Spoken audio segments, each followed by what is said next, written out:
C-shaped breathing. This is a basic concept that's going to help you stabilize your torso through lifts, on squats, on deadlifts, on rows.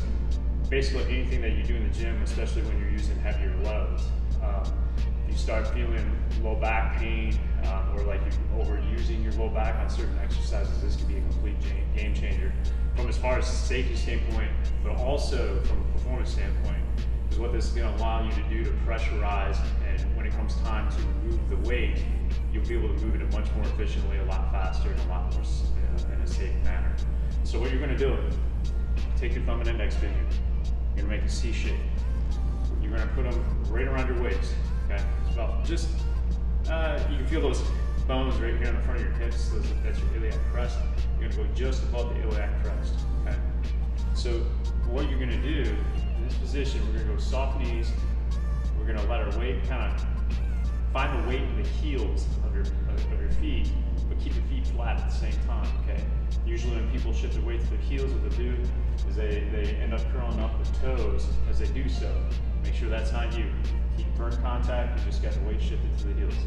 I got the C-shaped position. What I'm going to do with the tongue and the roof of my mouth and my mouth closed is I'm going to take a breath in through my nose. And when I do that, I feel expansion into my fingers, into the C's that I made on my waist.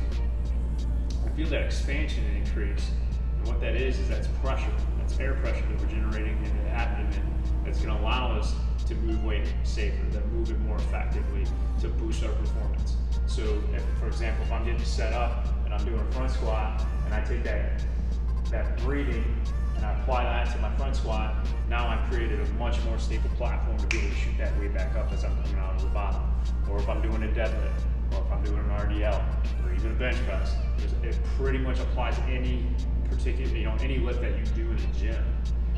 One of the common errors I'll see with this is when people try this drill is they'll take their breath in and all the air goes up, okay? So if the air's going up, probably need to soften the load. So we got the knees more bent. We need to make sure the belly button kind of falls back, weight's back on the heels with a flat foot. You may even need to go shoes off for this to really actually feel it. But try those things if you have issues with expanding on the C-shaped breathing. And once you get it down, start practicing with lighter loads with your lifts, and then you'll see that transfer nicely as the loads start getting heavier.